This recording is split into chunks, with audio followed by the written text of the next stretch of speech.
Today we are going to discuss on an important topic, sarcoidosis. We shall mainly address three questions: what, why and how. We'll be discussing what is this disease, why, about the etiopathogenesis, and in how we shall discuss how or what are the clinical manifestation, how the patient presents, and also about the investigations. How do we investigate it in suspected case of sarcoidosis? The first and foremost point to be known is that sarcoidosis is a multi-system disease. It affects numerous systems. The second important point is that it is a granulomatous disease. An important adjunctive is needed to be added in front of granulomatous. That is, it is a non-caseating granuloma. So, given below are pictures of two granulomas. So, on the right hand side, you can see the central necrotic area, which is characteristic of caseating granuloma. Whereas the one without the central necrosis is known as the non-caseating granuloma. So basically you have all the features of granuloma: presence of neutrophils, the giant cells, the B cells, the T cells, all of them. So remember, sarcoidosis is a non-caseating granuloma, whereas the classic example of caseating granuloma is TB. So going to the first question, which of the following is not a granulomatous disease? Remember, not. We know that tuberculosis is a granulomatous disease, histoplasmosis is a granulomatous disease. Then we have just learned that sarcoidosis is a granulomatous disease. And Behçet's is a vasculitis. It is not a granulomatous disease. Coming to the next question. Pick the false statement with regard to sarcoidosis. So, we'll take the options one by one. It is a caseating granuloma. This is absolutely wrong. So, remember, sarcoidosis is a non-caseating or non-necrotizing granuloma. Let's take the second option. It has association with HLA. This is classically true. So coming to the etiology of sarcoidosis, its etiology is unknown, but we have proposed mechanisms, one among which is genetic, and classically it is associated with class 2 HLA. So just remember this point. Another proposed etiology is the infectious origin. So there are variety of organisms implied. It can be viruses, mycobacteria, bacteria proper, for example, propionobacteria. So the second statement is also true. Coming to the third statement, smoking is not a predisposing factor. So friends, remember, smoking is said to be associated with almost all the diseases. For example, lung CA, esophageal CA, or urinary bladder carcinoma. But in sarcoidosis, it is said that it mostly affects non-smokers. So just keep this point in mind. Now coming to the demographics. It usually affects females more than males. And talking about the age group, usually 2nd to 4th decade is the commonest age group affected. Let's see how a patient with sarcoidosis presents. So the clinical features can be divided into the organ it affects. And we have already discussed it is a multi-system disorder. And remember, lungs are affected in about 90% of cases. So the patient may present with chronic cough, may present with dyspnea on exertion, that is shortness of breath, and classically when you investigate, you have the lungs here, you can get multiple lung infiltrates, or you can get hilar lymph nodes. So we shall discuss them in detail. Another commonly affected structure are the eyes. So eyes are affected in about 25% of cases, and if you take an eye, you can divide this into the anterior and the posterior parts.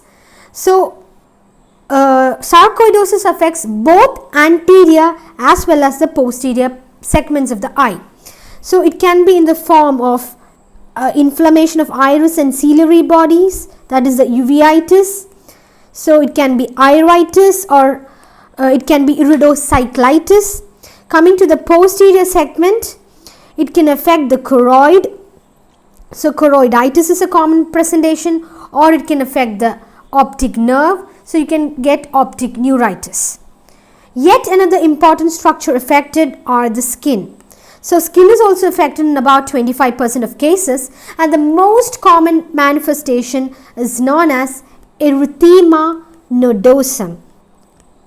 So this is clinically seen as reddish, indurated, tender plaques or patches. So they are tender, they are erythematous, and they are seen as indurated plaque or patches, commonly seen in the bilateral shin.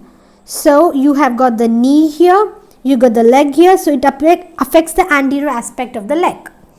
And as said before, it is a multi-system disorder, so it can affect any organ virtually. For example, it can affect the brain, it can affect the eyes, it can affect the lungs. Also, it's a granulomatous disease, so you can expect multiple tiny granulomas in the liver, in the spleen, and in the kidney it can produce nephrocalcinosis.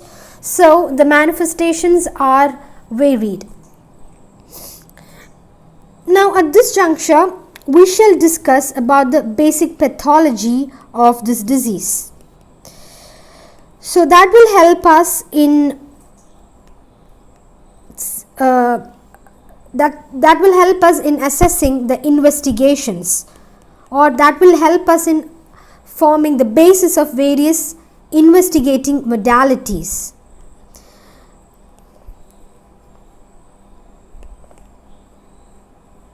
So given is a cross section of the lung. I am taking a lung for example. So you have the alveoli here, and you have the septa, the connective tissue septa here, So what happens in sarcoidosis is that there is accumulation of lymphocytes. What lymphocytes? It is the CD4 T helper lymphocytes. These will get accumulated in the lungs. Where in the lungs? It will get accumulated in the alveoli. It will get accumulated in the interstitial septa, in the connective tissue septa. So this is a classical situation that happens inside the lungs. So along with it, remember friends, there is decrease in the lymphocytes in the blood vessels. So you have a blood vessel here.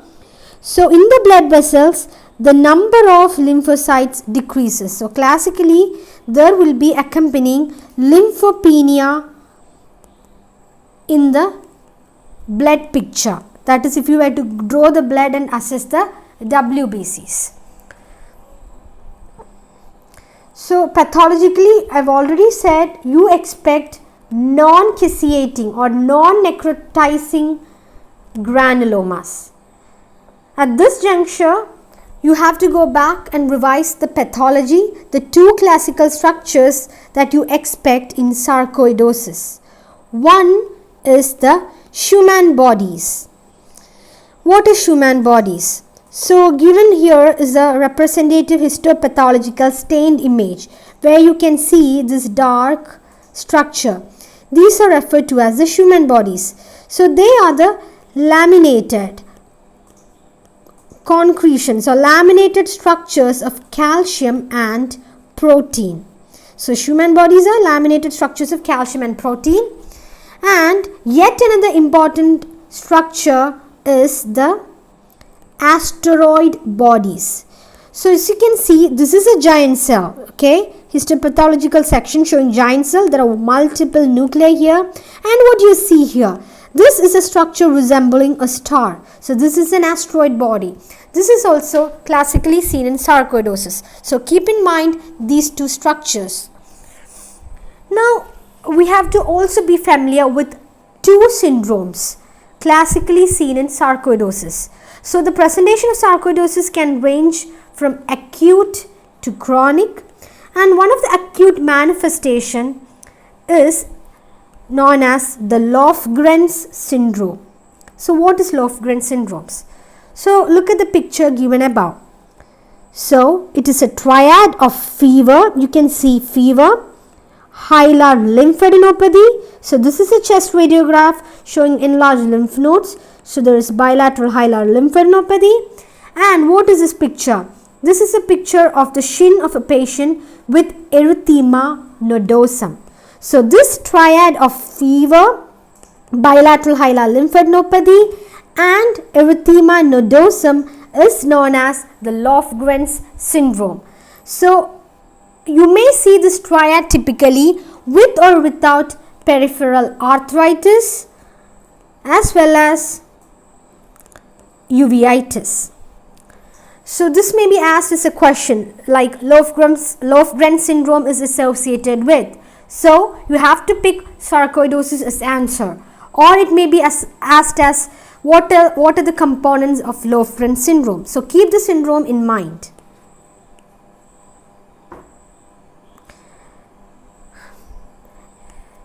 Next syndrome that we are going to discuss associated with sarcoidosis is the Hereford syndrome.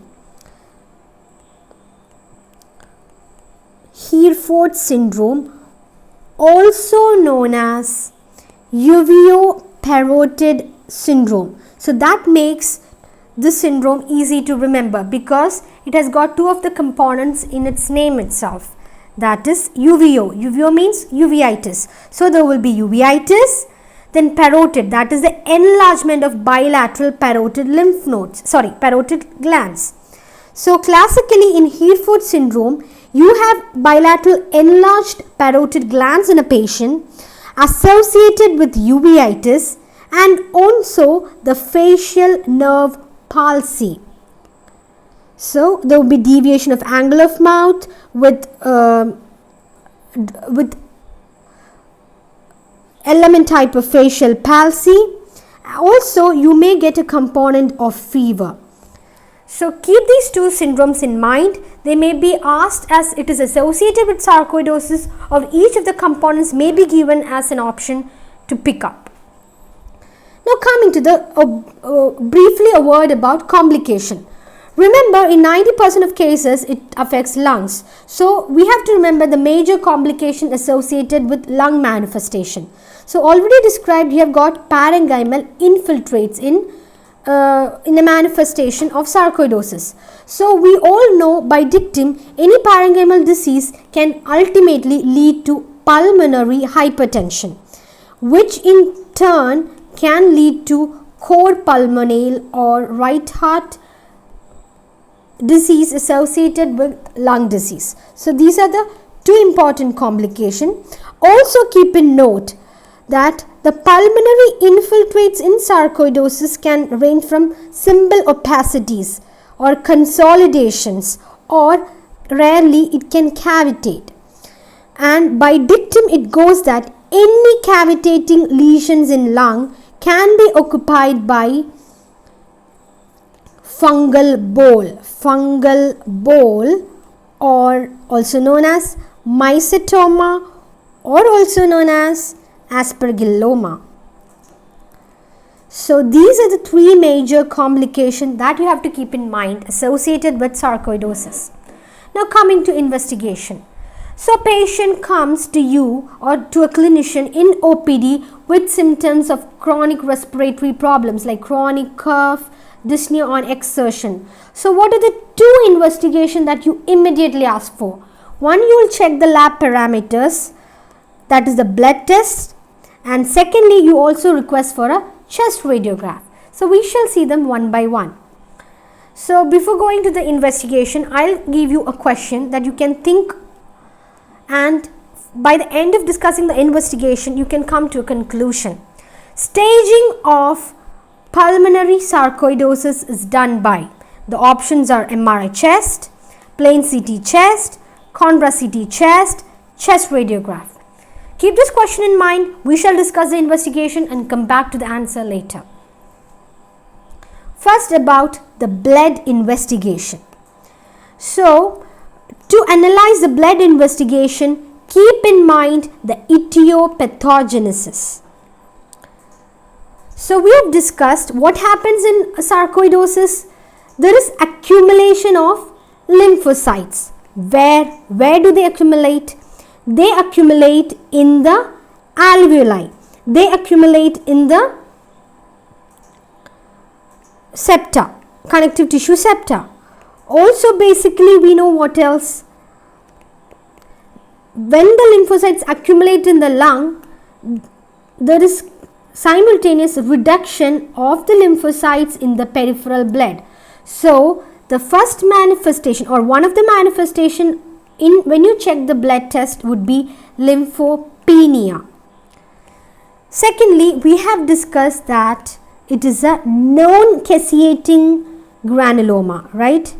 So what do you have in a granuloma? Revise your pathology. You can see that you get giant cells or alveolar macrophages in a granuloma. So what is the peculiarity of this cell? This cell will secrete lot of this particular substance, that is vitamin D. The alveolar macrophage will secrete lots of vitamin D. So what is the effect of vitamin D on peripheral blood? Vitamin D will cause increase in the blood calcium, also known as hypercalcemia. Along with that, you also get an increase in the urinary calcium. So keep these 2 points in mind. So classic features associated with sarcoidosis are lymphopenia, that is decrease in the lymphocytes in the blood. Also there is hypercalcemia as well as hypercalciuria, calcemia and calciuria. These are due to increase in the vitamin D. Also remember, the alveolar macrophages will also secrete ACE enzyme. So one of the important tests that you order in a suspected case of sarcoidosis is as ACE. So you check for its level. So there are two advantages. This is one of the supporting features of sarcoidosis. Secondly, it is also used in monitoring the disease. So if a question comes, which of the following is used in monitoring disease? Which answer will you pick? It is the ACE level. ACE enzyme Z.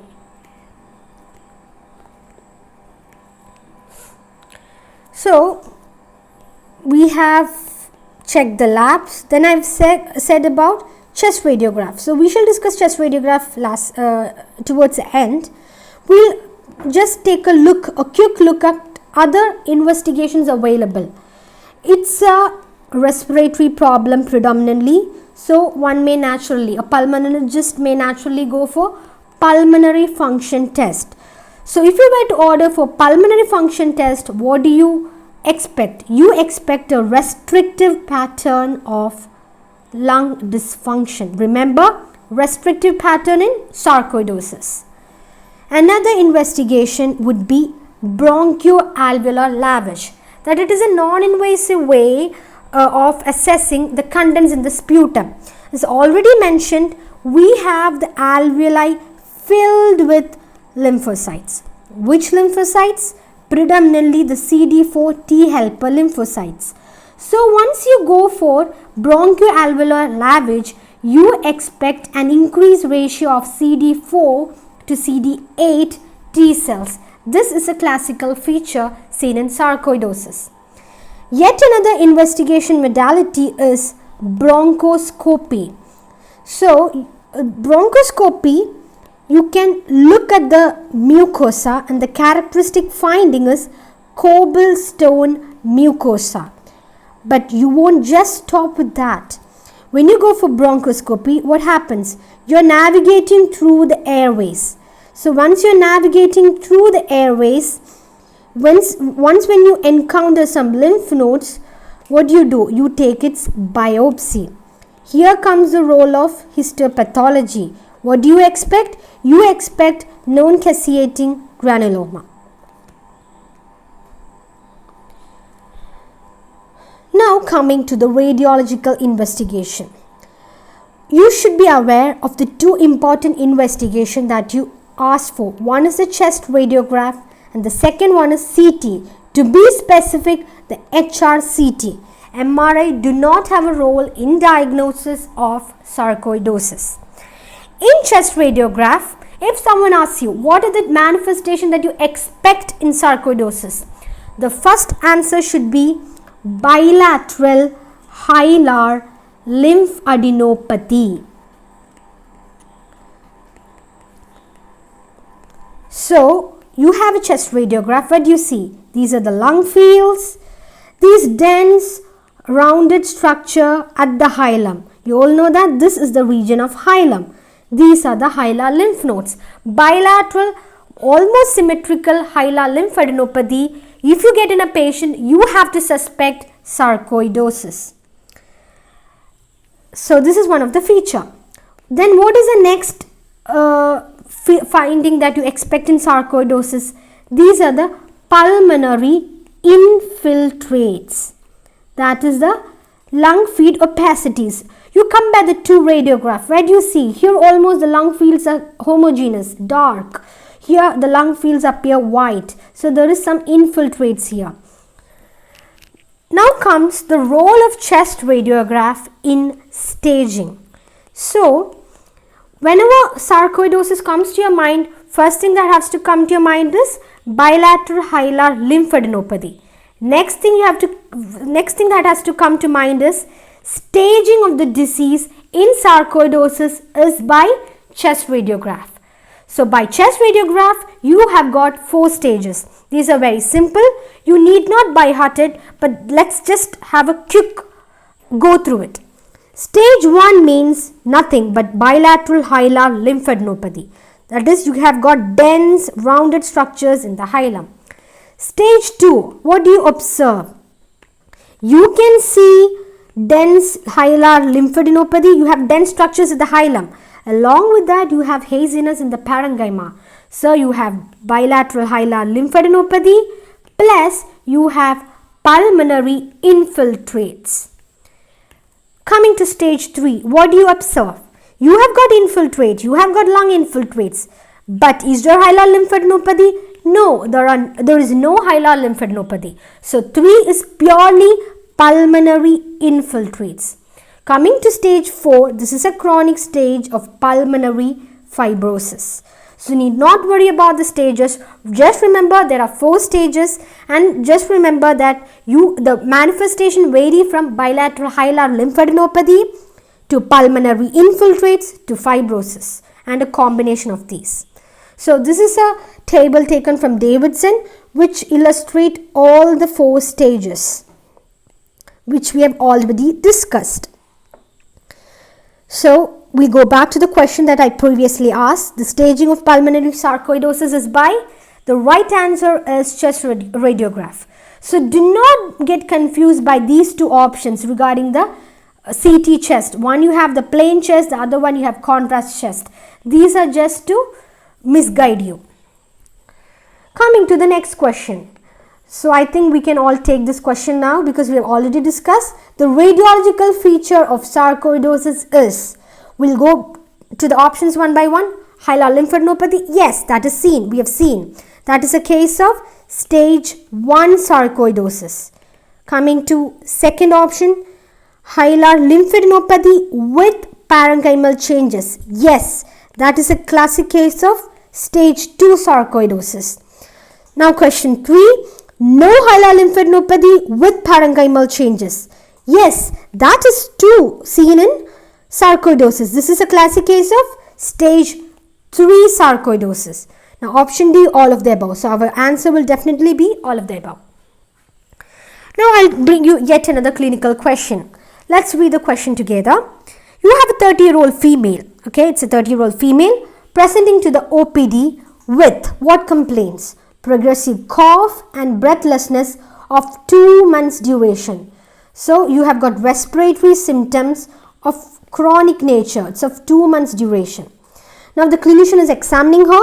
You have got tender erythematous patches along the shin of her legs.